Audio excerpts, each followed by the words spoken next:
Shielding Data, the Protection Chronicles. I'm your host, Harshit Hemnani from Surat Global Shapers. I'm thrilled to embark on this insightful journey into the realm of data protection, privacy, and ever evolving landscape of digital security on this Data Protection Day.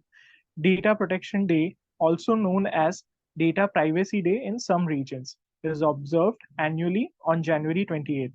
The day is dedicated to raising awareness and promoting the importance of privacy and data protection. So we have our distinguished panelists from different parts of the world who will delve into the complexities of data protection, unraveling the intricacies of cybersecurity, and sharing narratives that highlight the significance of safeguarding our most valuable asset, our personal information. So to introduce our panelists, we first have Ms. Solomiya Paslavska from Lviv Hub Shaper from Ukraine. She has worked in the Ministry of Digital Transformation and as a privacy lawyer. Also, she was selected for the prestigious Davos 50 on behalf of Global Shapers community in 2022, and she was also part of Summer Davos in 2023 as well. Welcome to the show. Next, we have Ms. Mihrije Kadriu, member at Prishtina Hub Kosovo, software engineer, and she is also a PhD candidate at computer engineering field and teaching assistant at University of Prishtina. Welcome to the show as well. Now we have Ms. Regina Cervera, Mexican biologist, impact officer of the Merida Hub, Mexico. She has been working for the past 4 years in the civil society sector, implementing projects and pilots that use of AI systems and other technologies for climate action and biodiversity protection, informing subnational public policy. She works closely with the subnational government, ensuring that these projects are locally adopted and that ethical and data protection protocols are put in place. She was also part of Davos 50 in 2023 summer. Next, we have Gabriela, member of Sao Paulo to Global Shapers, an ESG product owner at ITAU BBA, being an AI project leader. She is also recognized as a future CEO in Odgers Bernstein's CEO into One Day program, and she is also at Forbes BLK community. Welcome you all. So, first of all, thank you all for joining us on this exciting adventure and let the chronicles of data protection unfold. So, my first question to Ms. Solomiya, what does data protection mean in today's digital age, and why is it so important? Dear Shapers, hi. First of all, Harshit, thank you very much for inviting us today and for moderating this discussion. I really hope it will be delightful, and I'm very glad to see my colleagues. So good luck to all of us. So first of all, when you're talking about data protection in general and its importance in everyday our life, so as a privacy lawyer, and now I observe that people not necessarily understand what kind of data they are sharing online and how they store this data online. So sometimes they are sharing information which is private or sensitive or confidential, and it's kind of lack of education of understanding how it should be done, like in a proper way. So when we are talking about data protection, I think it's a process and a set of measures of how to safeguard our data in a proper way to prevent any kind of damage, loss, or harm to reputation, to our finances, or our everyday operations. So, for example, I will set a few examples from my personal life. Like months ago, I got a message from my friend in social media asking me to borrow quite a lot of money.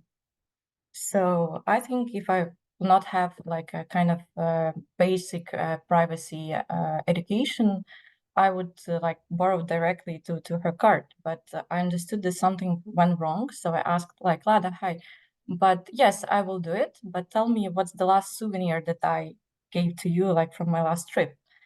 And the person who was standing on behalf of her phone didn't manage to answer. So I understood that something is wrong. So she's breached, and I said, okay, no. I started to call to her boyfriend, to our friends, to say like, do you know where she is? And probably she has some attack on her. So it's very, very important to understand how to protect yourself in all measures.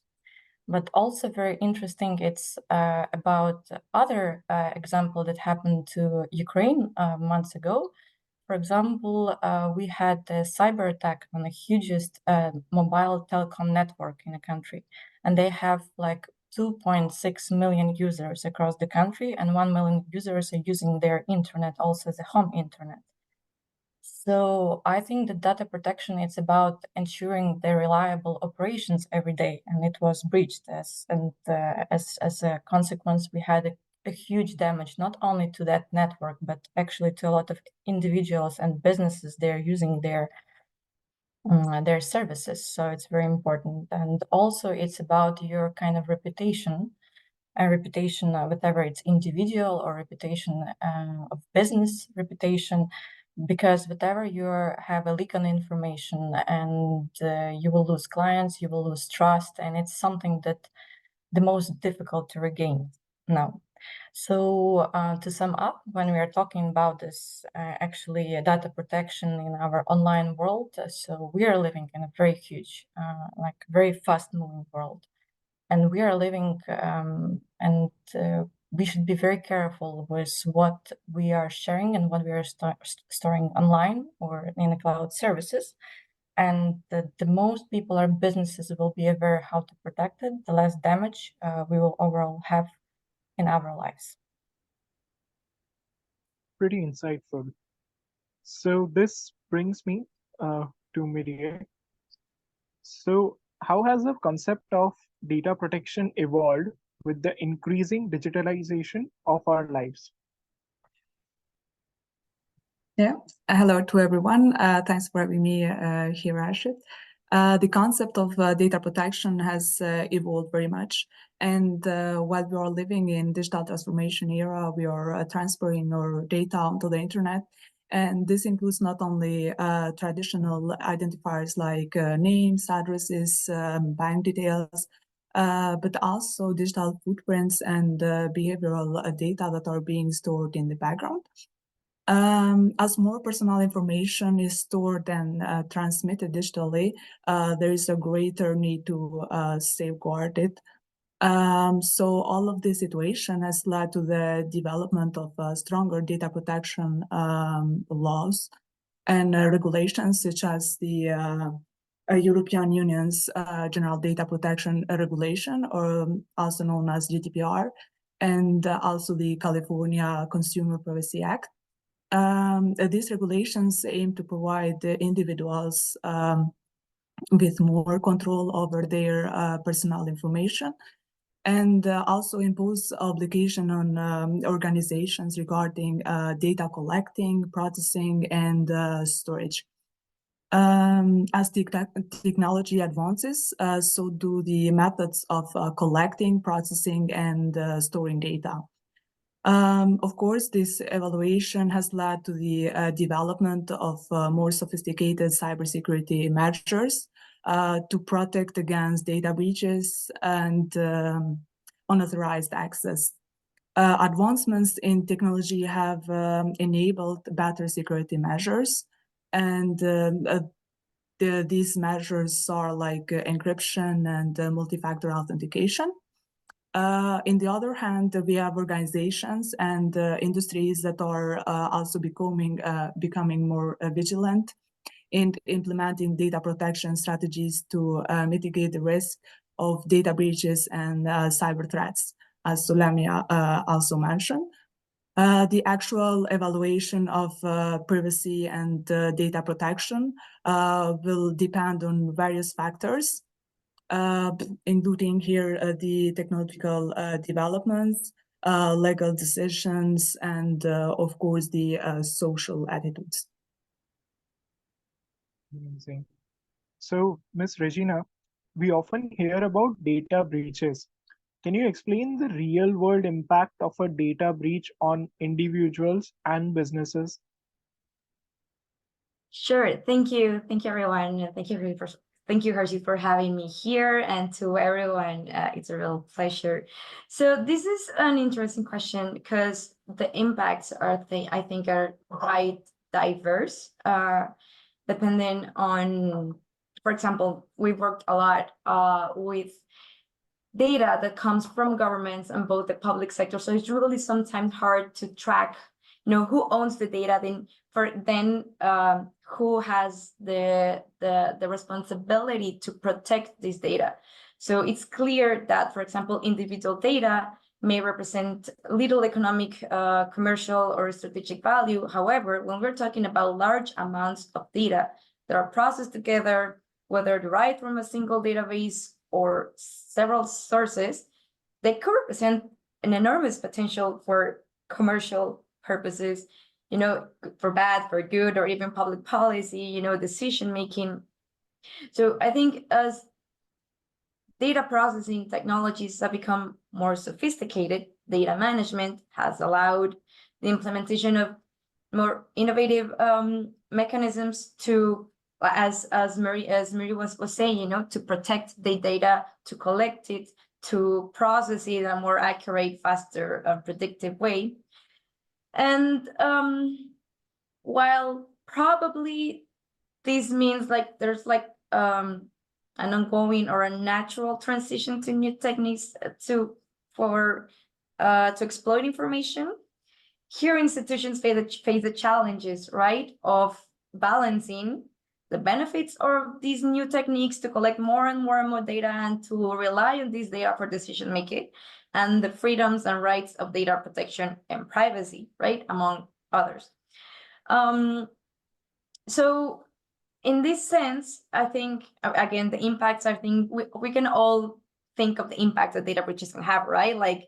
I don't know, identity theft, or financial losses, or financial cost, or a lot of operational disruption, and intellectual property laws, and more and more and more. But I think what's important here is that we can ask ourselves what we can do to prevent those kinds of data breaches. And we face the challenge of again, if it's data that comes from government that's supposed to be public and transparent and open, or if it's data that's a company that's collecting. So I think governance protocols are, these technologies and new methods of collecting data are going way faster than the governance protocols that we are putting in place to make sure that we prevent those data breaches. And so Mihrije was talking about the GDPR, right? So we have the UNESCO's ethical AI recommendation as well. That has a lot of input as well on the data policy and the life cycle approach to data and AI systems to make sure that all the life cycle of the for example, AI systems, talking about digital technologies and these kind of automated models that can process the data. They need to be consistent with the international law and adhere to the values and principles outlined. And recently Davos was talking a lot about this. And I think we're still going way faster with technology development than with the data protection frameworks and governance that should be put in place for establishing multi-stakeholder processes. So something that has worked a lot for us in C-Minds is making sure that we have a full committee of different institutions working together to implement governance strategies and make sure we are all accountable to everybody. Know that that's not the case everywhere and every time, but that's something that also the UNESCO's ethical AI guidelines recommendations highlight the importance of making sure that there's a lot of people involved in the process of preventing data breaches and making sure that data protection protocols are put in place. So yeah, that's my take on that. So I know it's a really complicated issue, right? And not only what happens, but what could we do to prevent it? And I think we're on the right path now with the conversations, but we still need to go faster with international law and recommendations and protocols to be put in place. Yeah, pretty interesting points, actually. So, Gabriel, being into the cybersecurity field, what role does cybersecurity play in preventing data breaches, and what measures can individuals and organizations take to enhance their cybersecurity? Okay, thank you so much for having me here. I'm very happy to be with my colleagues. I want to notice that this is a full girl panel, so that's very nice when you're talking about technology. I think everyone knows that we are subrepresented there in here in any kind of masculine role, as people say. So very happy to be here with my girls. So about organizations, when we think about enhanced cybersecurity, I do think that we have 3 points, like implement robust encryption. We know that sensitive data is encrypted both in transit and rest, but we must assure that these encryption algorithms are very, very ready to protect our information from unauthorized access. So number 2, enforce access control, implement very strict access controls to limit the user permissions based on their roles. Like here as a product owner, when I'm designing a product, when I'm thinking about something, one of the most important things is like, what are the permission sets? Who I'm gonna let use my product? What access will they have? Which information will they have? And number 3, conduct regular security audits. We know that compliance teams are sometimes misunderstood in companies, but they are very, very, very important for our data protection. So regular access, audit products, identify patch vulnerabilities promptly, conduct penetration testing, and analyzing logs for any unusual activity. So compliance is not only like a law thing; it's part of our job as technology people. And when we talk about individuals, I think adopt strong authentication practices. So it's like 2-factor authentication on Instagram, Facebook, and other things. Stay informed and vigilant. So we have Solomiya talking about an awful experience that she had. And this is the kind of thing that everyone needs to be aware of. Everyone needs to be vigilant of. And then regular update softwares and devices, because when we update something, our cybersecurity evolutions are very, very important and better. So yeah, I think materializing these prevention steps may help everyone. Yes, because awareness is pretty important. So this brings to our next question to Mihrije. How important is public awareness in promoting better data protection practices? Yeah, that's such a good question. Public awareness is very crucial in promoting better data protection practices. When people understand the importance of safeguarding their personal information, they are more likely to take proactive measures to protect it. Increased awareness can lead to better adaptation of security protocols, such as using strong passwords, also enabling 2-factor authentication that most of the users ignore it, but it's not a good idea, and being cautious about sharing sensitive data. Additionally, public pressures can push organizations and policymakers to prioritize data protection and implement stronger regulations. In the other hand, we have governments that should promote public awareness campaigns to educate individuals about their rights regarding data privacy and provide guidance on best practices for protecting personal information online. And at the all, a well-informed public plays a significant role in creating a safer digital environment for everyone that use internet. Pretty interesting. I see that awareness and government needs to work on that as well. So, Solomiya, my next question onto that is, how do data protection laws such as GDPR impact businesses and individuals? So first of all, I would like to continue the insight of Regina that we are living in a world where technologies are going faster than laws and regulations. That hardly follows, but when we are talking about one of the core laws that we have on data protection, it's a European law. It's General Data Protection Regulation Act that came into force in 2018, and I remember that it it disrupted the market of data protection so tremendously that everyone actually become more aware and started to pay more attention to actually the data protection overall, even like for like general individuals, not for businesses or state. But what I think that this disruption was very huge because GDPR for the first time set not only rules, but I think that they required the whole infrastructure of data protection, which was about policies, laws. It was about internal compliance. It was about some hardware, about the how businesses, where they use, where they store, how they use, where they store, how they protect, what measures they are taking, which are very important. It was also about education, because not only officers, but not only like CEOs of the company started to be aware of this question, but actually all employees in all levels about this access rights, like how to use, where to disclose, and be very careful and at all points. And also it gave a lot of rights to individuals. So it's about consent. So person actually are giving consent before they're giving or sharing their information, and under some rules about how it will be used, where it will be stored, how it will be processed. It's about the right to be forgotten. So the person can or withdraw this consent or ask to forget their data and delete their data and not use it anymore.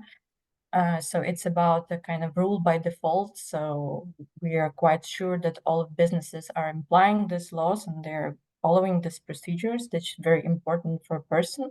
In case that's not true, so we can ask for some compensation for a company for breaching this law or making some harm for us.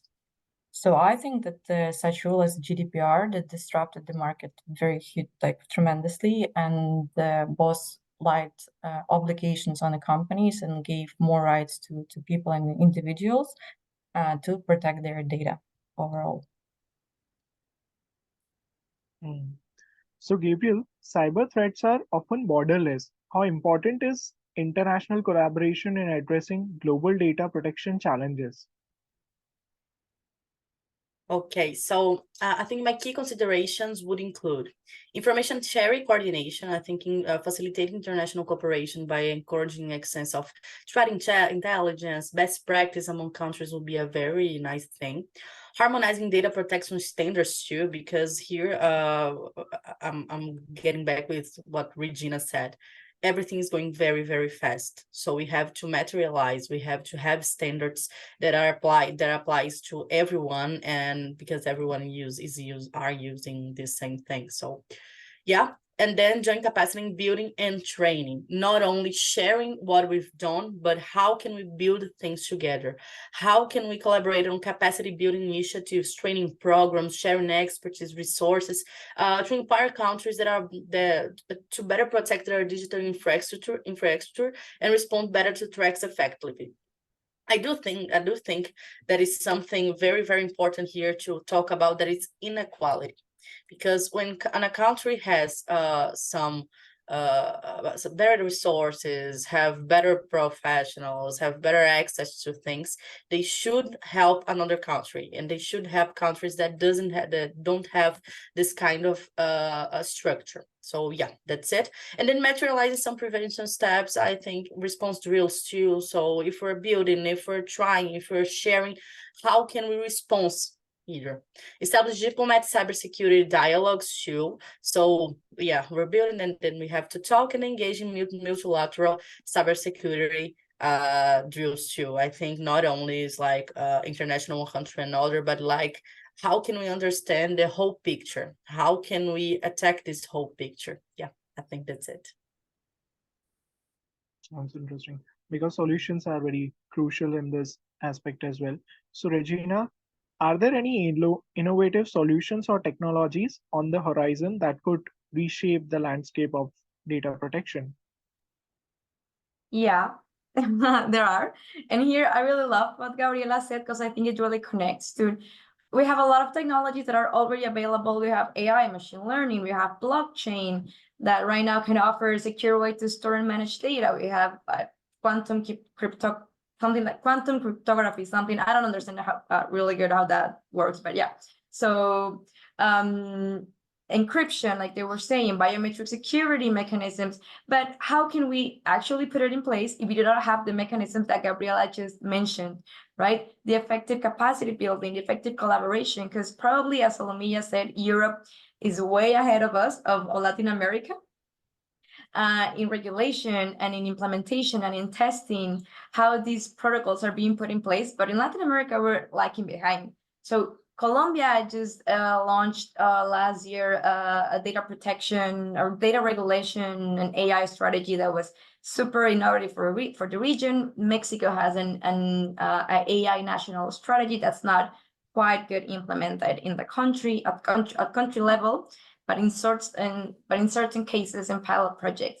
So again, I just love what Gabriela said, because we need the collaboration, we need this empathy, you know, and I would like to say like radical and compassionate collaboration with countries that are way ahead of us, for example, to really share these kind of resources so that we can all take advantage.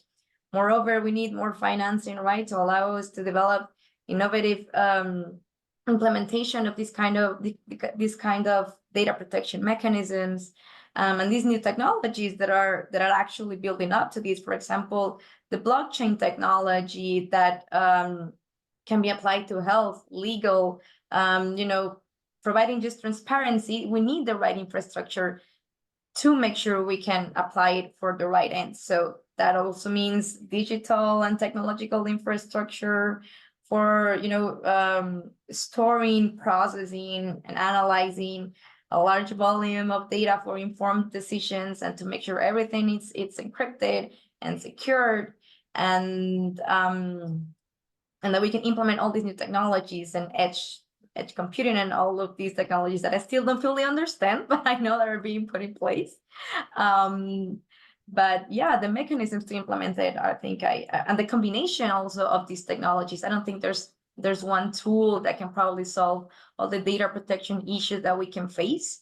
But depending on the context and on the needs of each industry and country, that we can have a more probably dynamic approach to data protection that can respond to a changing, really fast changing landscape of these cyber threats and demands. For example, it pops into my mind.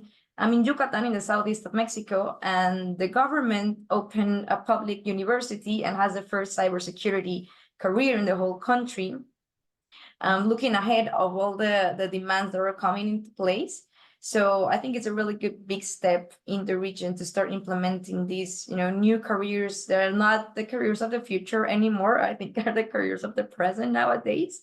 So I think we can really take advantage of that and create more and more talent that is locally developed, that is locally challenged, and foster to also to create a more capable workforce, to address these ever-changing challenges. Interesting. So Gabriel rightly said that when we are in the international community, we need to help each other as well. So this brings me to my next question to Solomiya. Small businesses may not have the resources of large corporations. What practical steps can small entities take to ensure robust data protection? We have a perception that small businesses have less resources, and for example, also for data protection, but I think it's no longer an excuse. So it's the matter of your security. So I believe that small businesses should use the common sense, like the basic rules about the data protection, and they can be safe for quite a long time. So first of all, I think that it's about core rules, like practical steps. It's about strong passwords. It's about licensed software, it's about updating software, it's about updating your antivirus programs that should be like relevant and good. It's like about hardware. So then we are talking about, I think that a small business should understand what information they have, what they use, and how they use. And for example, it's about the employees' information or private information, or it's about customers. So also to give the right access to right people, not to give access to all employees, for example, it should be very limited and should be very carefully used. And for example, I think it's very important to know the rules on data protection on the territory that you're operating. So it's a core. I think it's not so difficult for now. In case you can ask a kind of external advisor to help you with that. I think it's kind of affordable. If you don't want or don't have time to do it on your own. And I think it's also about, for example, backup your data. It's about risk management in case you will have some breach or lose, what you will do. And I think it's all about education of your employees. So what practical steps on each level they can do, which are very easy to follow, but will be very beneficial for all companies. Let's see. So, Mihrije, what role can education play in helping individuals and businesses better understand and implement data protection measures? The role of education in our daily lives is an interesting topic for me. So if you let me, I can talk all day for it. And in that case, educations at all plays a crucial role in helping individuals and businesses understand the importance of data protection measures by providing different trainings and giving resources on data security best practices. Education can empower individuals to recognize and mitigate the potential risks. Overall, education can enhance awareness and compliance with data protection measures. In that way, with the education, individuals and businesses can learn more about best practices in data protection, including here the encryption, regular audits, access controls. That is very important to whom we give control over the data that company gather. And here we have a specific role of the education of employers. And also we have the secure data storage. And in that way, increasing their awareness can help prevent social engineering attempts and also unauthorized access and data leaks. The field of data protection is very dynamic with the new threats and technologies emerging regularly. So I think education supports ongoing learning to keep individuals and businesses informed about the latest developments in data protection.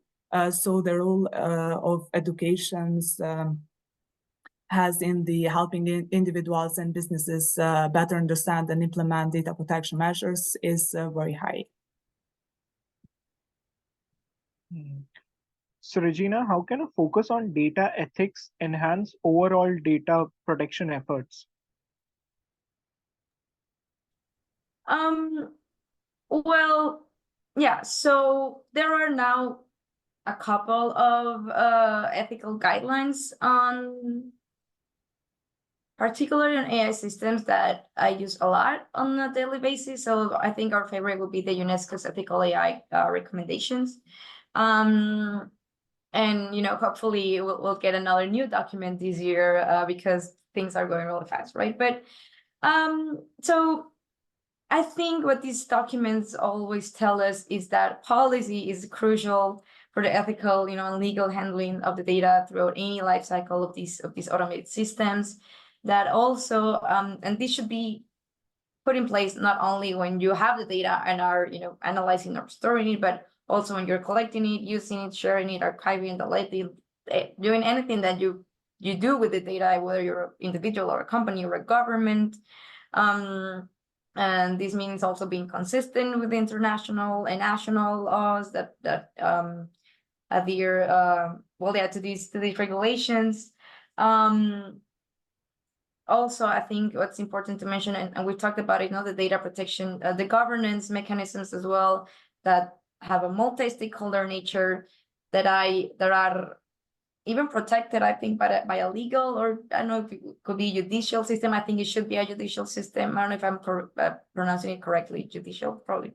So, and this also means that there should be a legal responsibility at any stage of this automatic systems lifecycle, collection, use, etc., to make sure that someone has responsibility and accountability on what's happening with your data, especially when something critical happens, or when there's a negative consequence of using this data. So, because in the end, these systems that are using this data, they are aiding in decision making, but should not replace, of course, the ultimate human responsibility and accountability, because it could really tear someone's lives apart if their data are not being used as they should, or they are used to train models that are enhancing biases or inequalities in society. So this focus that centralizes human rights, a human-centered approach, privacy, and accountability is what should be put in place in all data protection efforts across any kind of industry or sector that's using data for decision-making, whether it's commercial or decision-making for public policy. Amazing. So this brings me to the final question to Gabriel. How do you envision the future of data protection, considering the evolving technology landscape? Oh, that's a very, very fine question. I'm going to circle back to understanding regional perspectives.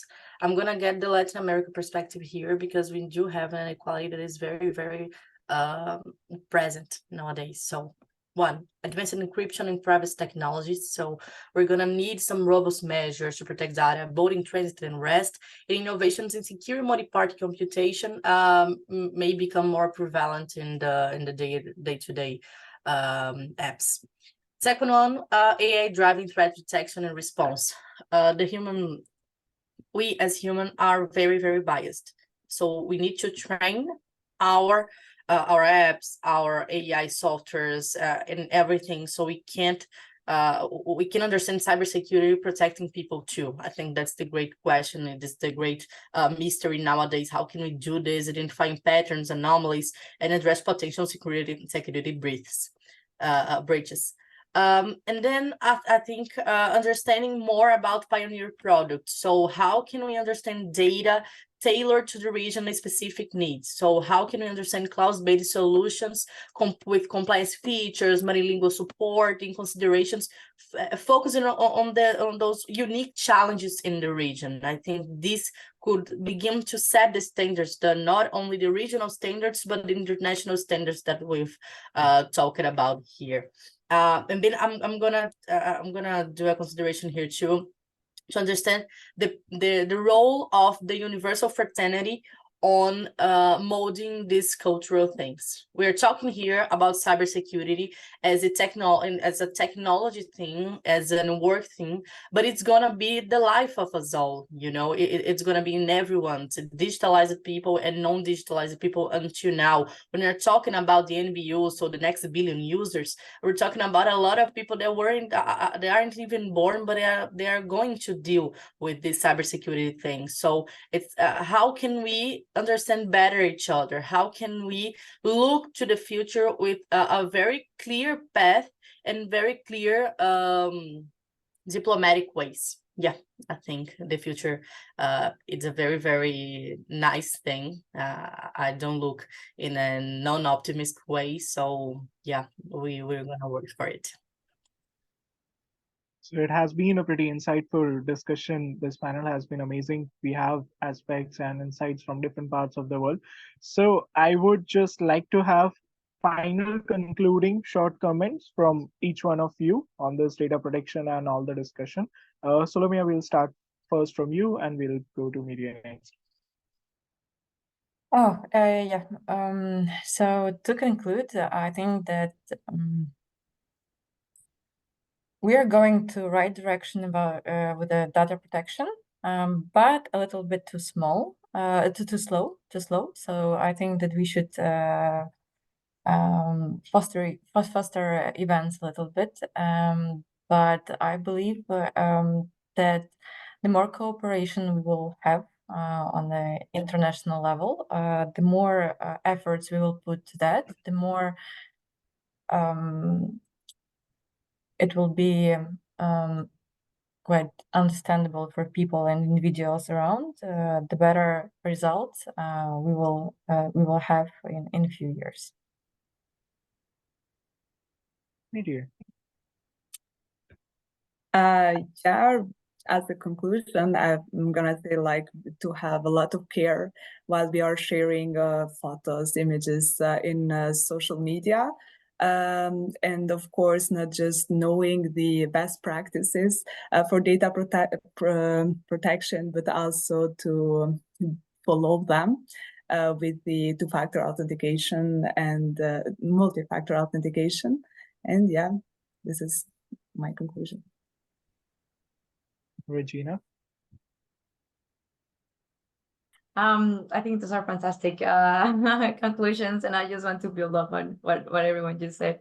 But so from my side, I think that effective data protection, it's a combination not only of all the technical and technologies that are being put in place, but also human-centered approaches, like Gabriela said, awareness, training, and of course adherence to data ethics. And moreover, I think it's not a, we published one guideline and that's it, but it's an ongoing process that needs to also evolve at the pace that the technologies and data collection are moving, like Solomiya said. So and what Mihrije also, I think it's not only a one person or a one institution effort, but everyone's responsibility, from what we do to what our data is being used for. It has to be global. Gabriel, your final take. I think it's more of a provocative thing. It's like, how can we be responsible, like fully responsible for the next billion users? How can we be responsible for the kids that are growing in native environment, like native digital environment? And how can we protect all their childhood, their adolescence, their adult lives? It's like, it's not only a problem for now, it's like something that we have to know for the future too. So how can we take care of everyone? Amazing. So that's it from episode 1 of Cyber Maze, Shielding Data, the Protection Chronicles on this Data Protection Day. Thank you everyone for joining on this amazing panel. We're looking forward to see you and meet you all in person as well someday. Thank you all for joining.